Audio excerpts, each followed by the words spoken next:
अब हम लोग डिस्कस करते हैं डार्सी ला। डार्सी ला एक साइंटिस्ट हुए, इन्होंने क्या किया, कुछ प्रैक्टिकल किए और कुछ जाना, फिर जानते समझते हुए इन्होंने एक फार्मूले का डेवलपमेंट किया, सॉइल मैकेनिक्स के फार्मूले का डेवलपमेंट किया, जिसके थ्रू हम लोग जानेंगे कि परमेबिलिटी ऑफ सॉइल क्या होती है, या फिर किसी भी सॉइल की परमेबिलिटी को हम लोग कैसे फाइंड आउट कर सकते हैं।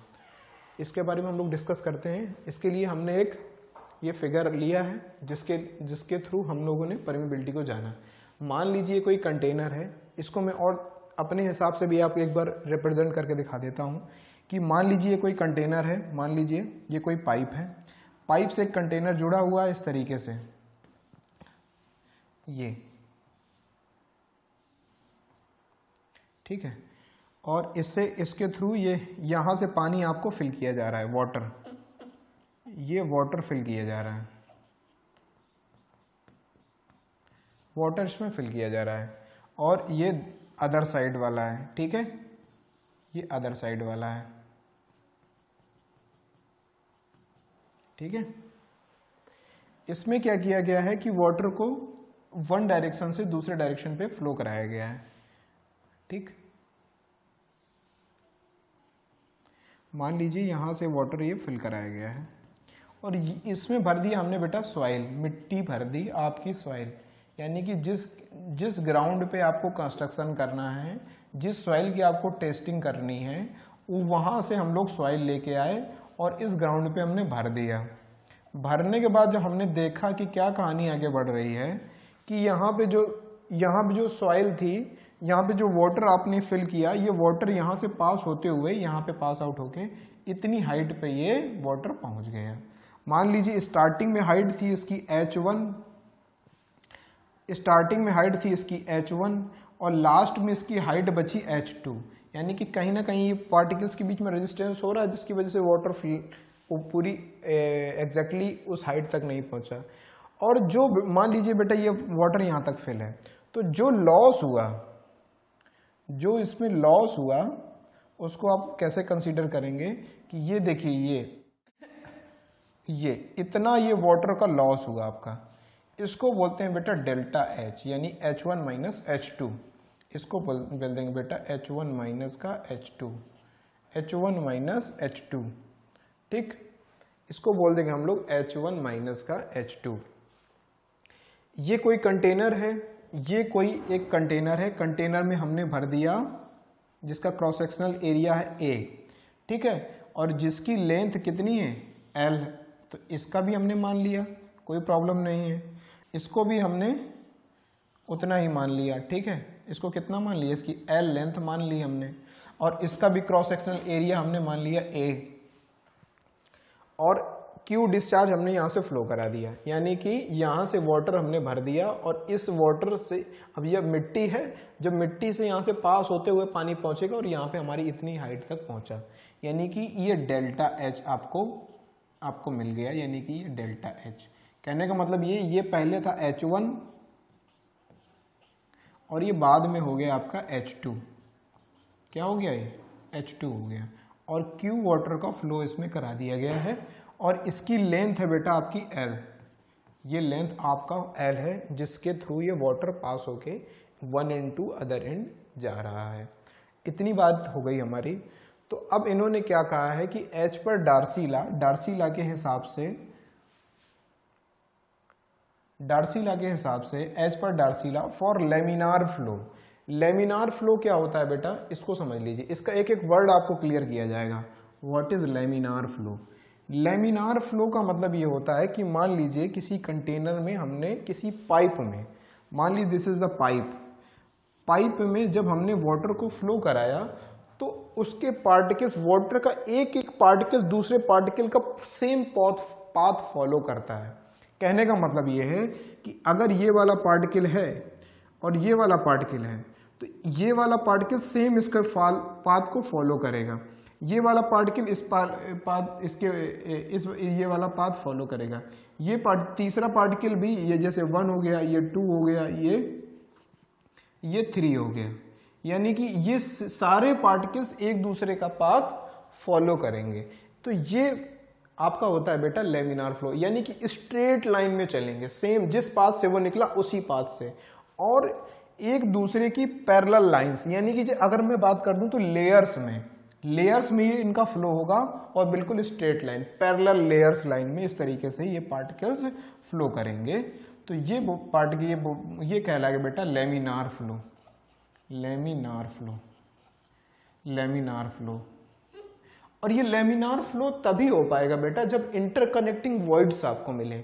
इंटरकनेक्टिंग वॉइड्स का मतलब क्या होता है कि सैंड यानी पार्टिकल्स का साइज बड़ा हो, पार्टिकल्स का साइज क्या हो, बड़ा हो, लार्ज हो, यानी तभी उसके बीच में इतना पोर स्पेस रहेगा, उतना खाली जगह बचेगी जिसके थ्रू वाटर आपका फ्लो कर जाए। तो डार्सी-लार ने कहा कि किसी लेमिनार फ्लो इन सैचुरेटेड सॉइल, सैचुरेटेड सॉइल का मतलब कि कोई जो भी सॉइल हमने कंसीडर की वो सॉइल कंप्लीटली सैचुरेटेड है, यानी कि उसके सारे वॉइड्स में आपका वाटर फिल कर रहा है, उसके सारे वॉइड में आपके वाटर फिल कर रहा है, ठीक है, completely saturated soil. Velocity of flow is directly proportional to hydraulic gradient. Velocity of flow, आपने वेलोसिटी ऑफ फ्लो को आपने क्या माना, v, इन्होंने कहा directly proportional to hydraulic gradient. Hydraulic gradient, gradient का मतलब क्या होता है कि जैसे आप अदर किसी टर्म में पढ़ेंगे तो लेंथ की दिशा में कितना उतार चढ़ाव हो रहा है। ग्रेड का बेसिक मतलब ये होता है कि लंबाई की दिशा में किसी चीज का कितना उतार चढ़ाव हो रहा है, यानी कि कितनी उसकी डेप्थ में और उसकी हाइट में वेरिएशन हो रहा है। तो ग्रेडियंट का मतलब अगर हम लोग बेसिकली देखें तो बेटा I बराबर होता है delta H upon L, delta H upon L, यानी कि चेंज इन हाइट अपॉन जितनी लेंथ में हमारा वेरिएशन हुआ है वो होता है हमारा हाइड्रोलिक ग्रेडियंट। हाइड्रोलिक ग्रेडियंट को हम लोग रिप्रेजेंट करते हैं I से, हाइड्रोलिक ग्रेडियंट को हम लोग रिप्रेजेंट करते हैं I से। तो I बराबर हो गया delta H by L, I बराबर हो गया आपका बेटा डेल्टा H बाई एल। तो V इन्होंने कहा कि डायरेक्टली प्रोपोर्शनल होता है I के, बिल्कुल सही है, कोई बात नहीं, हमने कह दिया। तो V डायरेक्टली प्रोपोर्शनल टू होता है I के। अब हम इसको हटा देते हैं लेमिनार फ्लो को, ठीक है। तो अब इसके बाद में क्या है कि जब velocity is directly proportional to hydraulic gradient है, तो अब जब ये जैसे ही ये प्रोपोर्शनल का साइन हटेगा, तो जैसे ही प्रोपोर्शनल का साइन आएगा तो एक वेलोसिटी एक कांस्टेंट आएगा जिसको बोलते हैं हम लोग परमिएबिलिटी। एक नई टर्म निकल के आएगी जिसको हम लोग बोलते हैं बेटा के को बोलते हैं हम लोग permeability of soil, permeability of soil. ये चीज क्लियर हो गई होगी, परमिएबिलिटी ऑफ सॉइल। अब देखिए एक चीज और, इस हाइड्रोलिक ग्रेडियंट की जो हाइट होगी उसकी भी H1 माइनस H2 होगा, इसमें हो जाएगा ना H1 माइनस का H2 बाई एल। अब इसको हटा देते हैं, हमने सबसे पहले पढ़ा V sum is equal to hydraulic gradient, V जब हटा तो हमारा आ गया बेटा K into I, K into I आ गया। I कितना था आपका डेल्टा H बाई एल, यानी कि उसकी लेंथ और उसकी हाइट में जो भी वाटर फ्लो में वेरिएशन हुआ। अब इसकी हाइट होती है बेटा H1 minus H2 by L, इसकी हाइट कितनी होती है H1 minus H2 by L. फिर देखिए ये चीज़ें देखिए आपको पूरा रिप्रेजेंट करके यहाँ पे दिखाया गया है, H1 minus H2 by L और HL बाई एल, यानी कि जो हेड लॉस हुआ है, डेल्टा H को हम लोग हेड लॉस भी बोलते हैं। क्या बोलते हैं बेटा, हेड लॉस, यानी कि hydraulic head loss. Hydraulic gradient का मतलब होता है बेटा hydraulic head loss upon length of flow, hydraulic head loss upon length of flow. फिर क्या है, as per Darcy law V is directly proportional to I, V is directly proportional to I, जो term आपको अभी clear कराया गया। Next है आपका, जैसे ही ये कांस्टेंट हटा, जैसे ये कांस्टेंट हटा तो ये आपका टर्म आ गया V बराबर KI, यानी कि K क्या है, कांस्टेंट है, यहाँ कांस्टेंट है। यहाँ पे देखिए इफ I बराबर 1, अगर हाइड्रोलिक ग्रेडियंट 1 हो जाए, हमारा हाइड्रोलिक ग्रेडियंट 1 हो जाए तो किस टर्म में होगा कि यानी कि जितना उसकी हाइट में अंतर है, वाटर की हाइट में अंतर है किसी भी सॉइल से पास होने के बाद में, और उसका फ्लो पाथ, अगर दोनों की वैल्यू इक्वल आ जाए तो इस हाइड्रोलिक ग्रेडियंट की वैल्यू हमारी क्या हो जाती है, 1। इस केस में हमारी वेलोसिटी V बराबर K, यानी कि K परमेबिलिटी ऑफ जो सॉइल है वो वेलोसिटी ऑफ फ्लो के बराबर हो जाती है। नेक्स्ट हम लोग देखते हैं permeability. Permeability is also defined as the velocity through the medium, velocity through the medium under unit hydraulic gradient. यानी कि अगर हम लोग यूनिट हाइड्रोलिक ग्रेडियंट ले लें, अगर हाइड्रोलिक ग्रेडियंट हमारा 1 हो जाए तो सॉइल की जो वेलोसिटी ऑफ फ्लो है वो परमिएबिलिटी के बराबर होगी।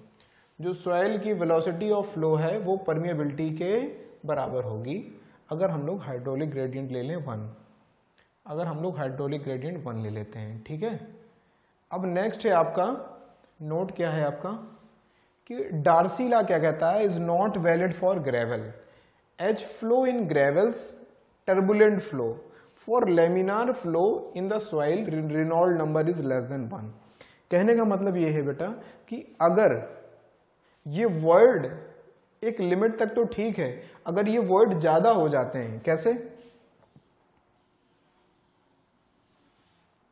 किसी भी सॉइल मास में अगर ये वर्ड का साइज ज्यादा बड़ा हो जाता है, कैसे, इसको हम लोग देखते हैं कि अगर हमारा ग्रेवल है, ये ग्रेवल है, मान लीजिए ये भी ग्रेवल है, ये भी ग्रेवल है, ये लार्ज साइज के ग्रेवल है, आपके पार्टिकल हैं, ठीक है, और इस तरीके से ये बंधे हुए हैं इसमें, तो ये वॉइड का साइज क्या है, बड़ा हो जाएगा। ये वॉइड का जो साइज है वो हो जाएगा लार्ज, ये वॉइड का साइज है। वॉइड का जब साइज लार्ज होगा तो जो वॉइड किसी भी पाइप से फ्लो करके पास कर रहे हैं या फिर किसी भी वॉइड से फ्लो कर पास हो रहे हैं, तो उस केस में जो वॉइड हो, जो पार्टिकल्स होंगे सॉइल के, वाटर के मॉलिक्यूल्स होंगे, वो किसी स्ट्रेट पाथ में फॉलो नहीं करेंगे एक दूसरे को, सेम पाथ पे नहीं चलेंगे, वो पार्टिकल इस तरीके से मूव करेंगे, इस तरीके से मूव करेंगे, जहां मन मर्जी करेगा अपनी डायरेक्शन में मन मर्जी के हिसाब से वो लोग मूव करेंगे, इस तरीके से, इस तरीके से, इस तरीके से, इस तरीके से। तो ये बेटा हो जाता है आपका turbulent flow, turbulent flow, turbulent flow, यानी कि जिग जैग मोशन में जब ये वाटर फ्लो करेंगे तो वो हो जाता है turbulent flow. For Darcy's law this is not valid, Darcy law के लिए ये टर्बुलेंट फ्लो अगर होता है तो किसी सॉइल में उसकी परमेबिलिटी को रिप्रेजेंट नहीं करता। ठीक, इतनी बात हो गई हमारी, आगे हम लोग चलते हैं। और अगर किसी भी सॉइल में वाटर फ्लो कर रहा है तो उस केस में रेनॉल्ड नंबर की value less than 1, Reynold number less than 1, less than 1 या इक्वल टू 1, अगर एक से ना ज्यादा बड़ी होनी चाहिए और एक के बराबर अगर वैल्यू है रेनॉल्ड नंबर की, तो हमारा सॉइल के में जो फ्लो होगा वो लेमिनार फ्लो होगा। लेमिनार फ्लो बेटा देखिए कैसे कि लेमिनार फ्लो रिप्रेजेंट करता है रेनॉल्ड नंबर को, रेनॉल्ड नंबर बराबर होता है रो वी डी अपॉन म्यू, यानी कि इसका रेशियो जो भी है उसकी डेंसिटी, उसकी वेलोसिटी, उसका डाया और उसकी विस्कोसिटी, किसकी, फ्लूइड की, उसका ये इतनी सारी प्रॉपर्टीज का एक कॉम्बिनेशन है, इसको हम बोलते हैं रेनॉल्ड नंबर, इसको बोलते हैं हम लोग Reynold number, Reynold number. Reynold number basically यही बताता है कि किसी फ्लो टाइप्स ऑफ फ्लो बताता है रेनॉल्ड नंबर। अगर यही पाइप में वाटर फ्लो कर रहा हो तो उस केस में रेनॉल्ड नंबर की वैल्यू डिफरेंट हो जाएगी, यही अगर ओपन चैनल में वाटर फ्लो कर रहा हो तो उस केस में इसकी वैल्यू डिफरेंट हो जाएगी।